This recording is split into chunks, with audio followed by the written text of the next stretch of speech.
Hi, I'm Mackenzie from the Women's Direction. Welcome to How to Make a Movie.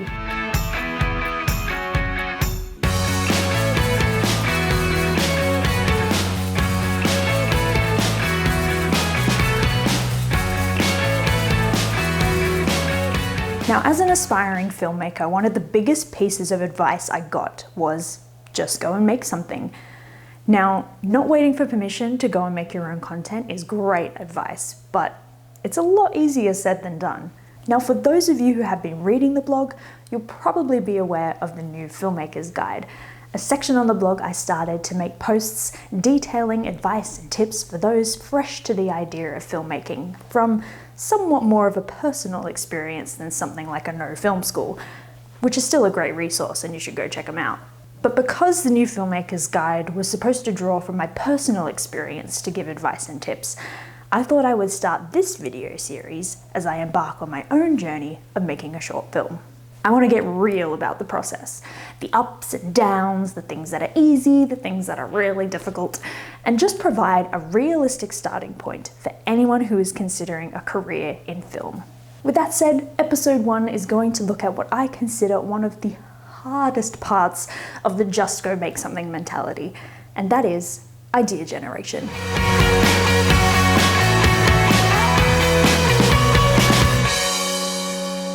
Now, getting a couple of friends together and deciding to shoot something is going to be way easier if you have an idea of something you want to film.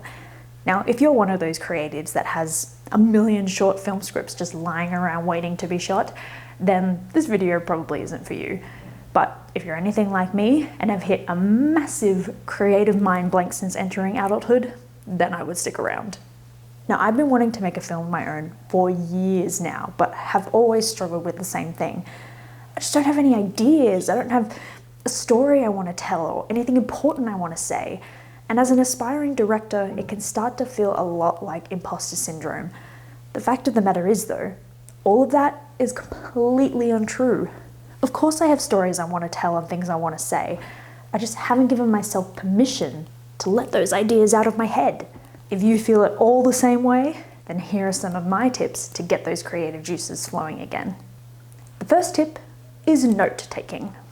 Now, I use the Notes app on my phone, but if you prefer to carry around a physical journal, then that's perfectly fine as well.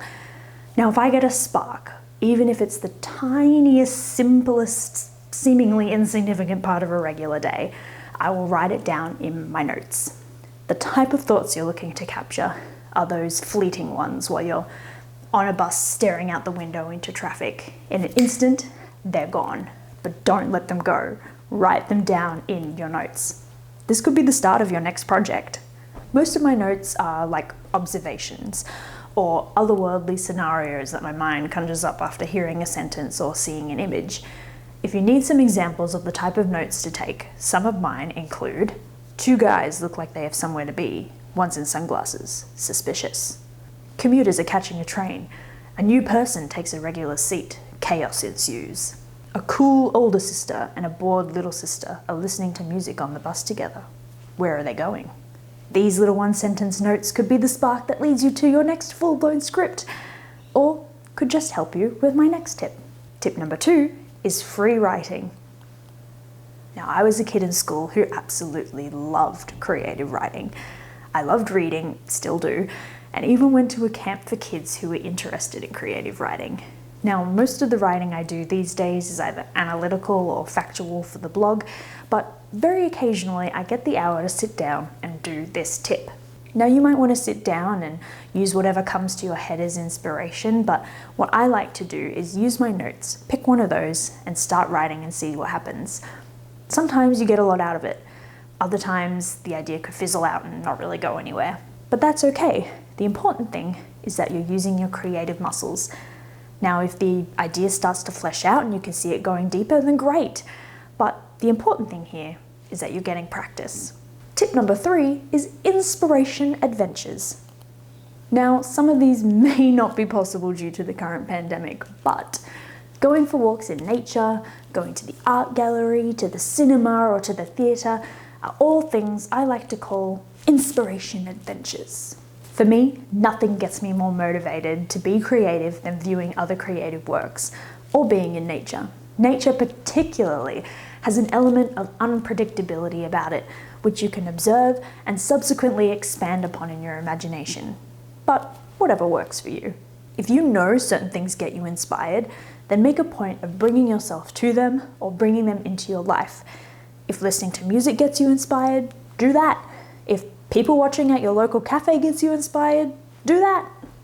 Inspiration, for me at least, is super hard to find when I'm surrounding myself by the same things every single day.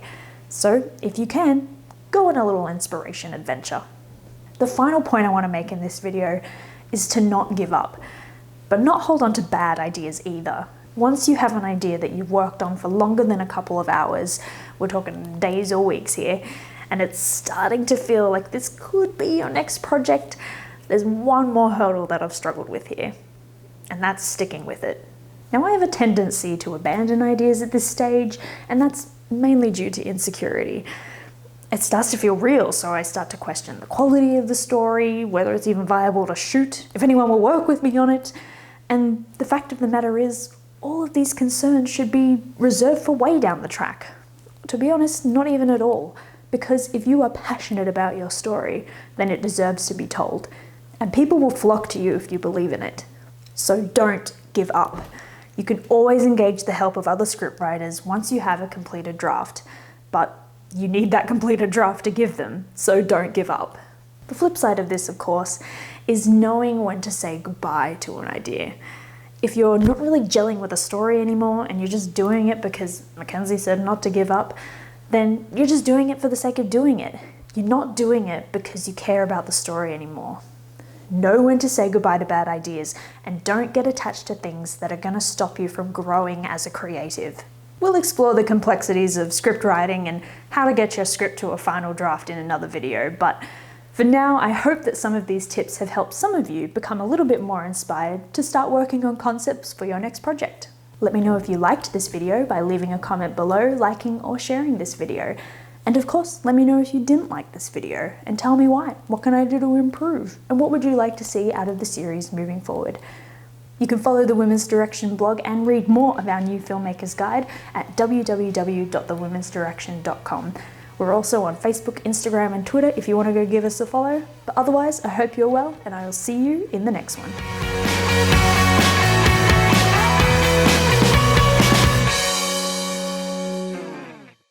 What I like to do is use my notes. Shut up! Most of my notes are like observations. Actually, I should probably wait for the plane. Hardest parts of the just go make something mentality, and that is idea generation. That was really good, except for my neighbor closing the door. Filmmakers who were fresh to the idea of filmmaking, blah, blah, blah, blah, blah. This is terrible, this is terrible. That was the one, bitch.